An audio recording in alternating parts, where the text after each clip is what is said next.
민서가, 지금 내가 갑자기 쓰러져서 지금 병원인데 와줄 수 있니? 아버지, 지금 빨리 와 있어서 못 가요. 비행기 위약금이 너무 비싸요. 4일 뒤에 갈게요.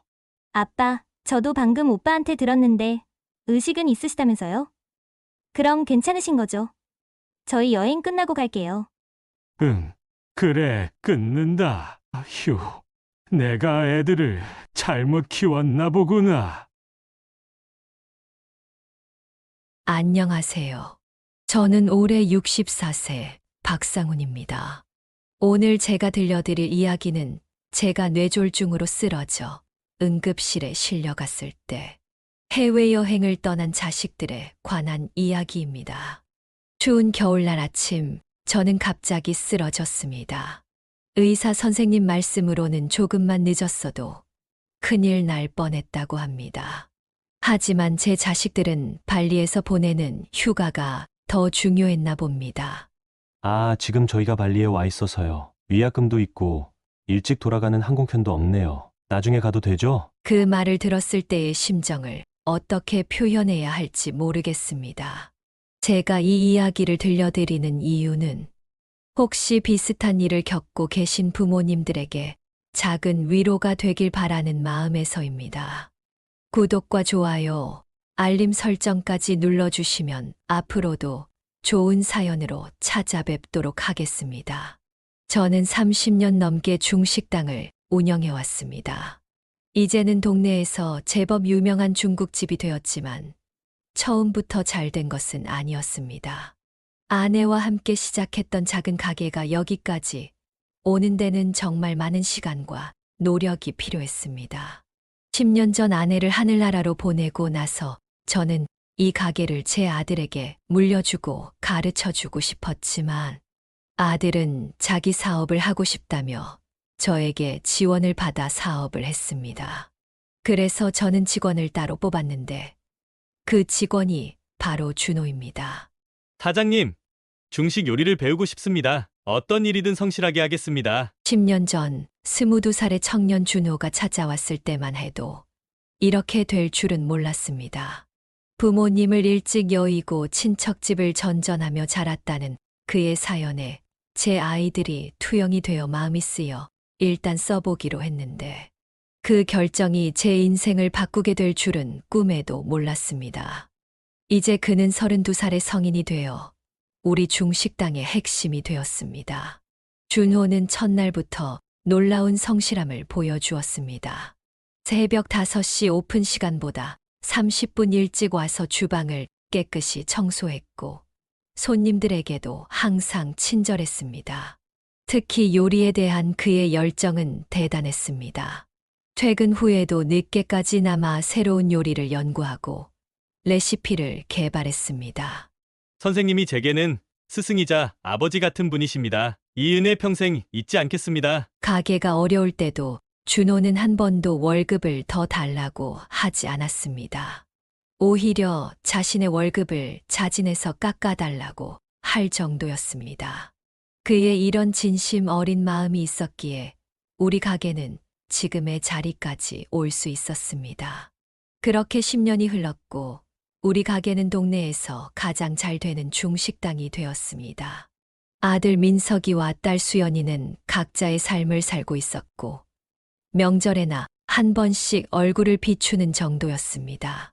아버지, 오랜만에 찾아뵙습니다. 사실 드릴 말씀이 있어서 왔어요. 어느 날 민석이가 갑자기 가게를 찾아왔습니다. 평소답지 않게 어두운 표정이었고 옷차림도 허름해 보였습니다. 알고 보니 1년 전 시작한 사업이 실패해서 큰 빚을 지게 되었다고 했습니다. 요즘 장사가 잘 되시는 것 같던데 제가 여기서 일하면 안 될까요? 아버지 밑에서 배우고 싶습니다. 처음에는 기뻤습니다. 아들이 드디어 이 일에 관심을 보인다는 것이 자랑스럽기도 했고요. 하지만 민석이의 눈빛에서 진정성을 찾기는 어려웠습니다. 아버지, 이 가게도 이제는 변화가 필요하지 않을까요? 제가 좋은 아이디어가 있어요. 민석이는 첫날부터 이상한 제안들을 하기 시작했습니다. 메뉴를 줄이고 가격을 올리자 인테리어를 현대식으로 바꾸자. 심지어는 프랜차이즈화를 하자는 이야기까지 했습니다. 준호 씨, 이제 그만 고집 부리시고 시대의 흐름을 따라가야 하지 않을까요? 하지만 가장 큰 문제는 준호를 대하는 태도였습니다. 10년 동안 이 가게를 위해 헌신해 온 준호를 마치 단순한 종업원처럼 대했습니다. 반말을 사용하고 중요한 결정에서 제외시키려 했죠. 이제 제가 이 가게를 물려받을 사람이니까 앞으로는 제 방식대로 해보고 싶어요. 준호는 묵묵히 자기 일을 했습니다. 민석이의 무례한 태도에도 불구하고 한마디 불평도 하지 않았습니다. 오히려 더 열심히 일했고 손님들의 평가도 여전히 좋았습니다. 저는 고민이 깊어졌습니다. 피는 물보다 진하다고 하지만 과연 그것이 전부일까요? 30년 동안 이어온 이 가게의 전통과 정신을 지키는 것이 더 중요하지 않을까요? 그때는 미처 몰랐습니다. 이 고민이 곧 더 큰 시련으로 이어지리라는 것을요. 민석이가 가게에서 일하기 시작한 지 한 달이 지났습니다.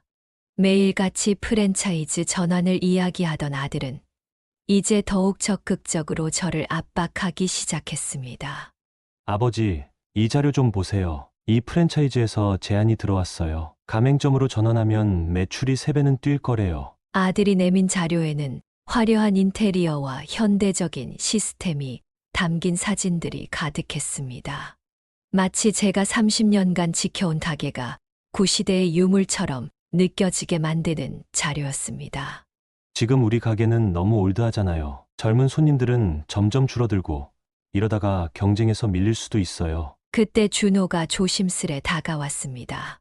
그의 손에는 새로 개발한 요리가 들려 있었습니다. 전통적인 중식에 현대적인 감각을 더한 메뉴였습니다. 사장님, 제가 새로 연구한 메뉴입니다. 젊은 손님들의 입맛에 맞추되 우리 가게만의 특색은 잃지 않으려고 했어요. 민석이는 그런 준호의 노력을 비웃기라도 하듯 말했습니다. 프랜차이즈는 정해진 메뉴만 하면 된다며 새로운 시도는 필요 없다고 했습니다. 뭘 이런 걸로 시간 낭비해요? 이제는 시스템이 전부라고요. 요리사의 솜씨 같은 건 옛날 얘기죠. 저는 깊은 한숨을 내쉬었습니다. 아들은 이 가게의 진정한 가치를 전혀 이해하지 못하고 있었습니다. 30년 동안 한 그릇 한 그릇에 정성을 담아온 시간이 그에게는 아무 의미가 없어 보였습니다. 아버지, 이제 결단을 내려주세요. 더 이상 기다릴 시간이 없어요. 프랜차이즈 본사에서도 답을 기다리고 있다고요. 민석이의 재촉이 계속될수록 제 마음은 더욱 무거워졌습니다. 문득 아내가 살아있을 때 했던 말이 떠올랐습니다. 이 가게는 우리의 전부야. 돈을 벌기 위한 수단이 아니라 우리의 자부심이자 열정이 담긴 곳이라는 걸 잊지 말아요. 민석이는 프랜차이즈 이야기를 꺼낸 후 점점 더 가게 일에 무신경해졌습니다. 늦게 출근하고 일찍 퇴근하는 것은 물론 손님들의 대한 서비스도 점점 나빠졌습니다. 아버지, 이런 식의 장사는 너무 구시대적이에요. 요즘 손님들은 빨리빨리 먹고 나가길 원한다고요. 손님들이 음식 맛에 대해 문의를 해도 대충 대답하고 정성스레 요리를 설명하는 준호의 모습을 보며 비아냥거리기도 했습니다. 뭐하러 이렇게 복잡하게 해요? 주문 받고 음식 내고 계산하면 되는 거지. 특히 가장 마음 아픈 것은 30년 동안 우리 가게를 지켜준 단골 손님들을 대하는 태도였습니다. 아이고, 젊은 사장님 왔네. 오늘은 뭐가 제일 맛있나? 메뉴판 보시면 다 나와 있습니다. 천천히 골라보세요. 이런 민석이의 태도에 단골 손님들의 발길이 점점 줄어들기 시작했습니다. 매출도 눈에 띄게 감소했고 가게 분위기도 전과 달라졌습니다. 사장님, 민석 씨가 요리도 제대로 배우려 하지 않아요. 레시피대로만 하면 된다면서. 준호의 걱정 어린 목소리가 마음에 걸렸습니다. 밤늦게까지 새로운 요리를 연구하고 손님들의 취향을 연구하는 준호와는 너무나 대조적인 모습이었습니다. 어느 날 민석이가 주방에서 실수를 했습니다. 오래된 단골 손님의 주문을 잘못 받아 다른 음식을 내놓은 것입니다. 하지만 그의 태도가 더 문제였습니다. 죄송합니다만 손님이 주문을 제대로 안 하신 것 같은데요. 그 순간부터 저는 심각한 고민에 빠졌습니다. 단순히 장사의 문제가 아니었습니다. 이 가게에 담긴 30년의 정성과 진심을 이어갈 수 있을지에 대한 고민이었습니다. 매일 밤 끓이는 육수도 매일 아침 다듬는 재료도 점점 더 버거워졌습니다. 피로가 쌓여갔고 결국 그날이 왔습니다. 그날도 평소처럼 새벽 5시에 일어나 가게로 향했습니다. 하지만 어쩐지 몸이 무겁고 어지러웠습니다. 준호는 이미 와서 육수를 끓이고 있었습니다. 사장님, 오늘은 안색이 안 좋으세요. 제가 할 테니 들어가서 쉬세요. 평소 같았으면 괜찮다고 했을 텐데 그날은 정말 몸이 말을 듣지 않았습니다. 주방 한가운데서 갑자기 시야가 흐려지기 시작했습니다. 사장님! 사장님! 정신 좀 차리세요! 여보세요! 119죠? 급히 좀 와주세요! 눈을 떴을 때는 이미 입원실이었습니다. 의사 선생님 말씀으로는 뇌졸중이 왔다고 했습니다. 조금만 늦었더라면 큰일 날 뻔했다고 하더군요. 저는 아들에게 통화를 했습니다. 민석아, 아빠가 지금 쓰러져서 병원이야. 빨리 병원으로 와줘. 지금 발리에 와 있는데 위약금도 있고 비행기도 없고 준호 씨 있잖아요. 5일 뒤에 갈게요. 딸에게도 통화를 했습니다.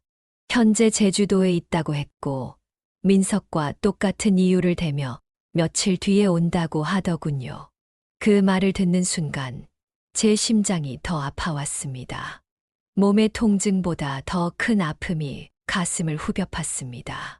준호는 밤새 제 곁을 지켰습니다. 사장님, 제가 있잖아요. 걱정 마세요. 가게 일도 잘 처리하고 있으니까 푹 쉬세요. 준호는 병원과 가게를 오가며 헌신적으로 저를 돌봤습니다. 밤에는 병실을 지키고 낮에는 가게 일을 했습니다. 그런 그를 보며 생각했습니다. 피가 아닌 진심으로 맺어진 인연이 때로는 더 깊을 수 있다는 것을. 창밖으로 하얀 눈이 내리고 있었습니다. 차가운 겨울바람이 병실 창문을 때리는 소리를 들으며 저는 지난 30년을 돌아보게 되었습니다. 그리고 앞으로 이 가게를 어떻게 해야 할지 중요한 결심을 하게 되었습니다. 발리에서의 휴가를 마치고 돌아온 민석이와 수연이가 병실을 찾았습니다. 일주일이 지난 후였습니다. 선물 가방을 들고 와서는 마치 아무 일도 없었다는 듯이 말을 걸었습니다. 아버지, 저희 왔어요. 발리 면세점에서 산 영양제예요. 얼굴색이 많이 좋아지셨네요. 제 얼굴색이 좋아 보였다는 건 그만큼 제 상태가 심각했다는 걸 전혀 모르고 있다는 뜻이었습니다. 병실 바닥에는 아직도 준호가 밤새 누워있던 담요가 놓여 있었습니다. 아버지, 괜찮으시면 가게 일 때문에 여쭤볼 게 있는데 프랜차이즈 본사에서 연락이 와서요. 병문안을 온 자리에서조차 가게 이야기를 꺼내는 민석이를 보며 가슴이 답답해졌습니다. 그때 수연이가 옆에서 거들었습니다. 아빠, 이제 준호 씨 혼자 가게 보는 것도 한계가 있을 것 같아요. 오빠가 가게를 맡아서 하면 어떨까요? 순간 화가 치밀었지만 꾹 참았습니다. 준호가 얼마나 헌신적으로 가게를 지키고 있는지 그들은 알지도 못했습니다. 게다가 병원비며 가게 운영비도 모두 준호가 알아서 처리하고 있었습니다. 준호 씨가 있으니까 걱정 안 해도 되겠어요. 저희는 이만 가볼게요. 좀 피곤해서. 1시간도 채 되지 않아 자리에서 일어서는 자식들을 보며 생각했습니다. 제가 쓰러졌을 때 누가 저를 책임져 주었는지, 누가 진정으로 저를 걱정했는지를. 사장님, 저녁 식사 시간이에요. 오늘은 제가 특별히 죽을 끓여왔어요. 그때 준호가 들어왔습니다. 퇴근 시간이 지났는데도 병실을 찾아온 그였습니다. 자식들은 선물만 두고 가버렸지만 정작 제가 필요한 것을 가져온 건 준호였습니다. 어휴, 이제 그만 들어가서 쉬지.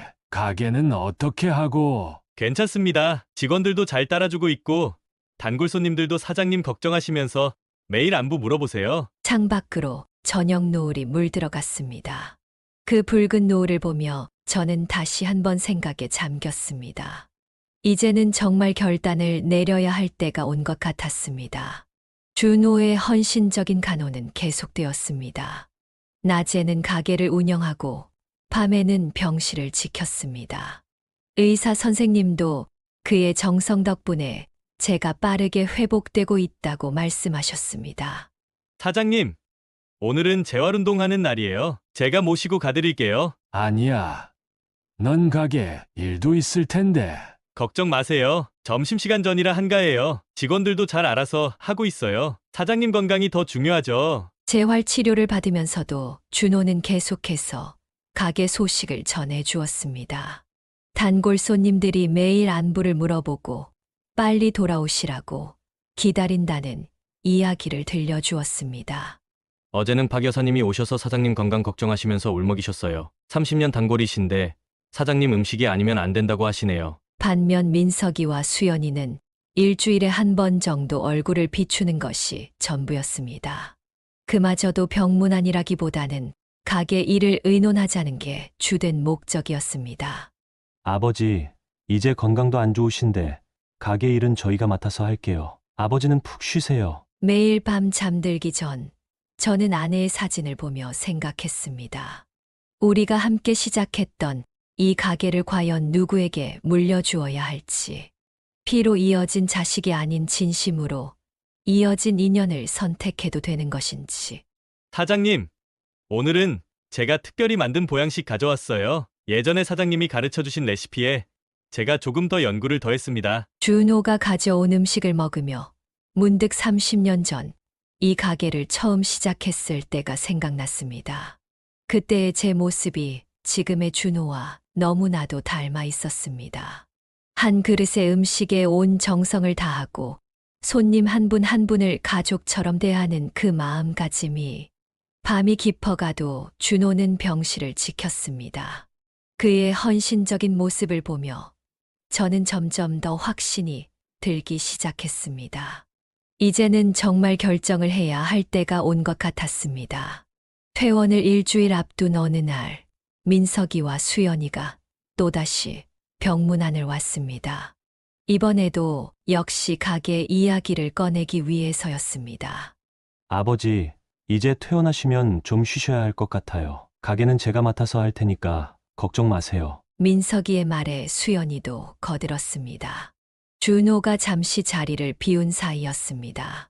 맞아요, 아빠. 이제 연세도 있으시고 건강도 안 좋으신데 오빠한테 가게를 맡기시는 게 좋을 것 같아요. 준호 씨는 이제 그만 보내세요. 어차피 우리 가족 가게인데 이제는 가족끼리 꾸려가야 하지 않을까요? 그들의 말을 듣고 있자니 가슴 한켠이 아려왔습니다.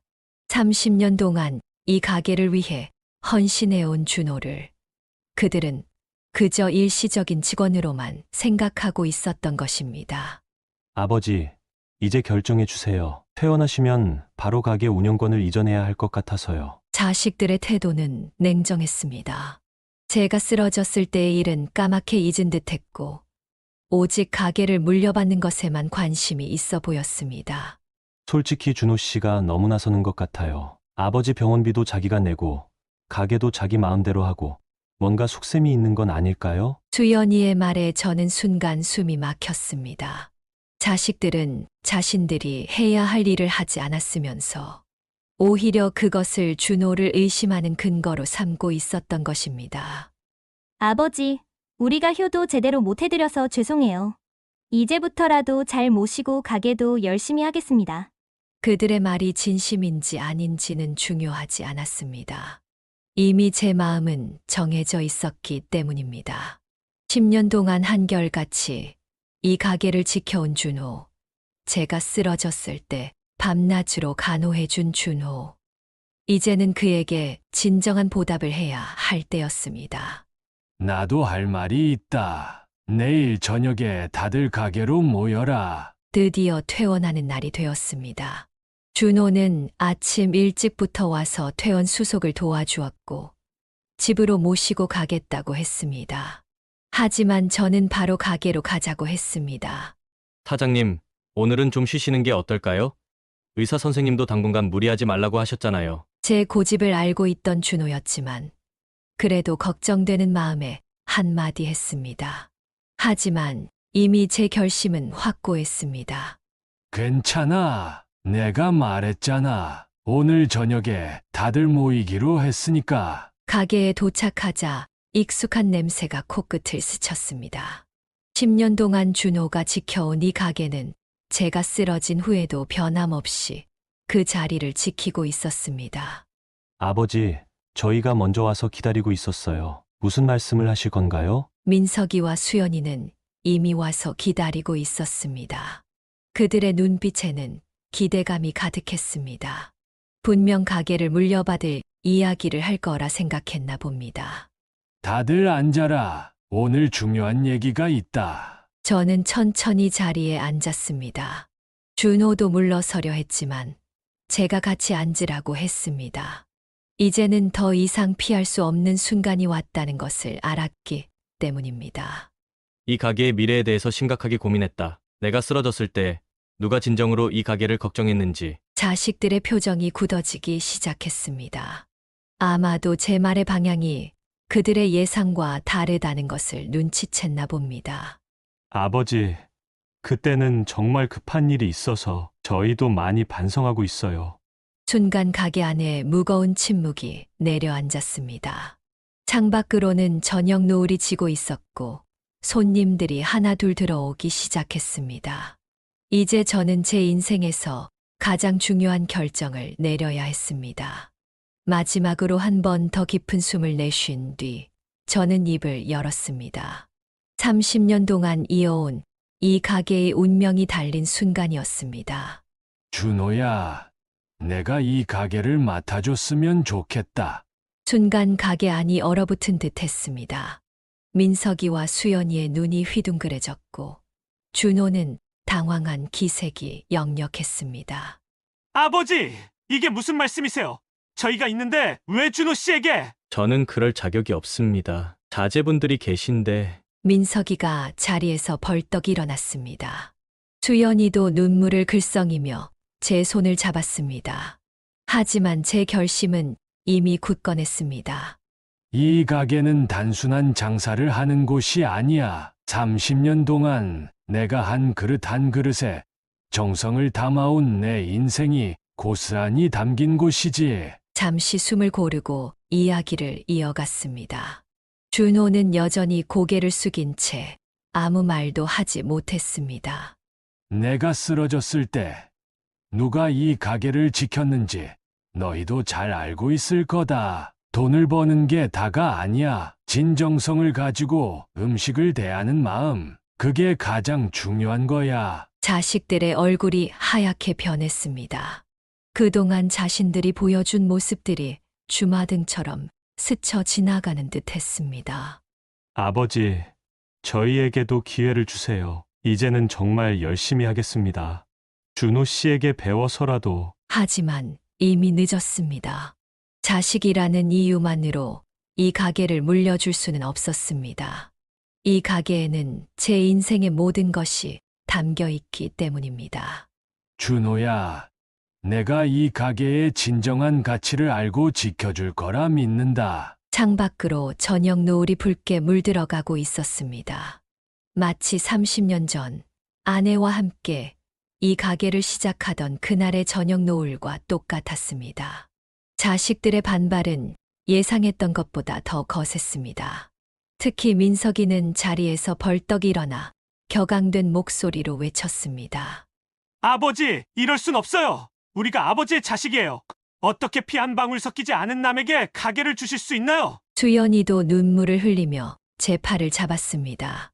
그동안 보이지 않던 효심이 갑자기 튀어나온 것 같았습니다. 아빠, 제발요. 오빠도 이제 정신 차렸잖아요. 우리한테 마지막 기회를 주세요.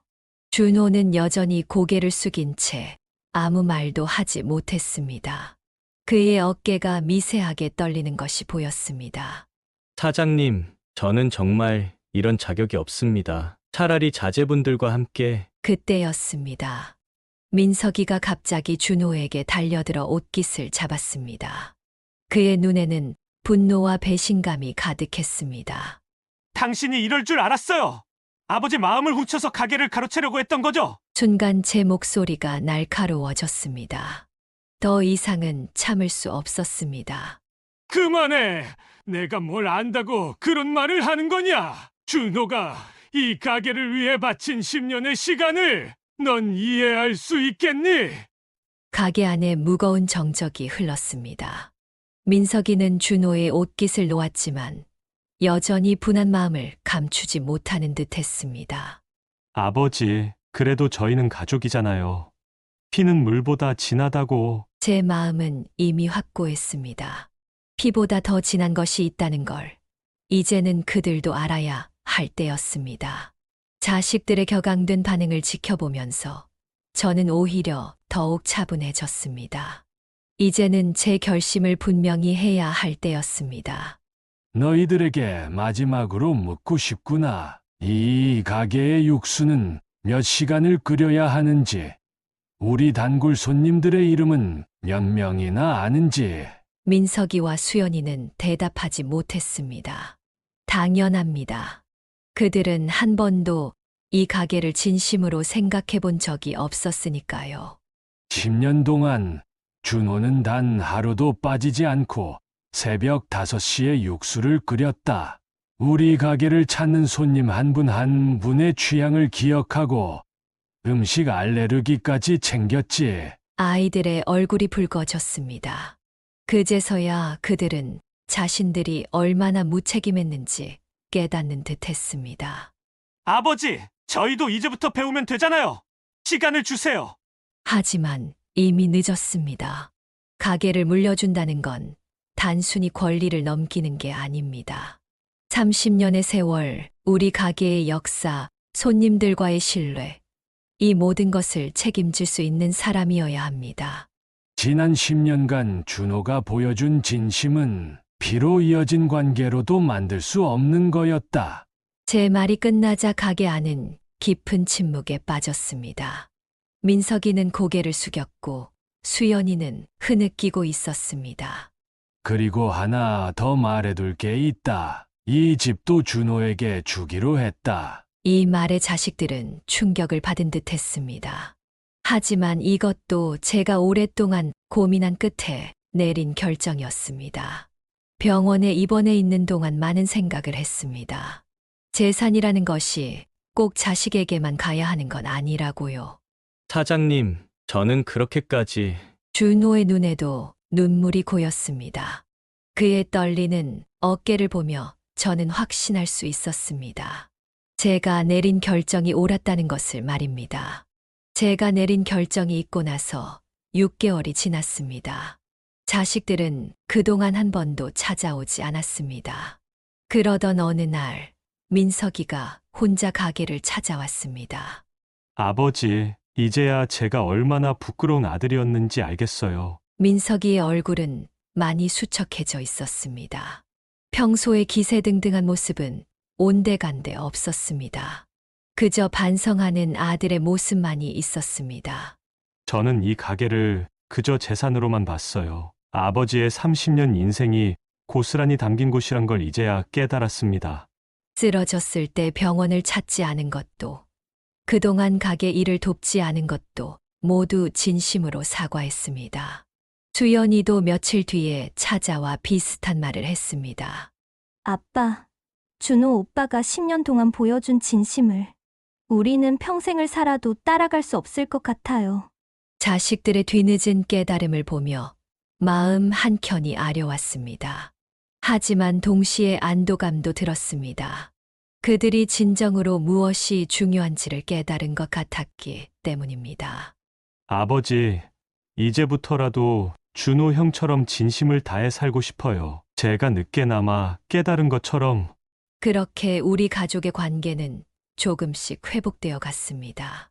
자식들은 이제 주말마다 가게에 들러 식사를 하고 준호와도 자연스럽게 대화를 나누기 시작했습니다. 준호는 여전히 변함없이 가게를 지켰고 자식들은 그런 준호를 진심으로 존중하기 시작했습니다.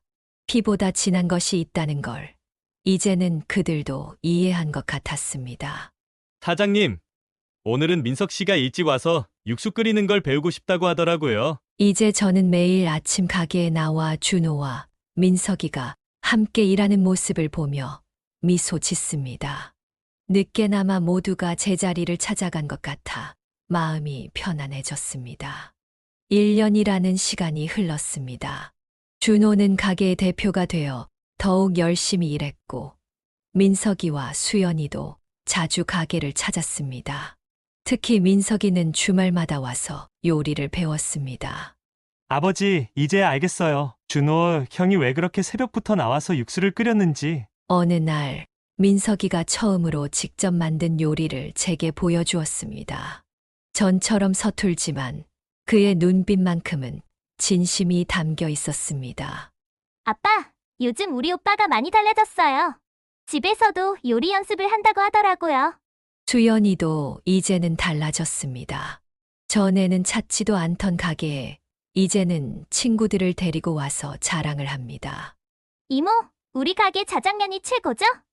이건 다 준호 삼촌이랑 우리 오빠가 정성 들여 만든 거예요. 준호는 여전히 변함없는 모습으로 가게를 이끌어갔습니다. 하지만 이제는 혼자가 아닙니다. 민석이가 옆에서 든든한 조력자가 되어주고 있기 때문입니다. 사장님, 이제는 아드님이 제 오른팔이 되어주셔서 정말 든든합니다. 가게는 더욱 번창했고 우리 가족의 관계도 그 어느 때보다 돈독해졌습니다. 이제는 매주 일요일 저녁이면 모두가 모여 식사를 합니다. 민석이는 준호에게서 요리를 배우는 것에 그치지 않고 그의 성실함과 진심도 함께 배워가고 있었습니다.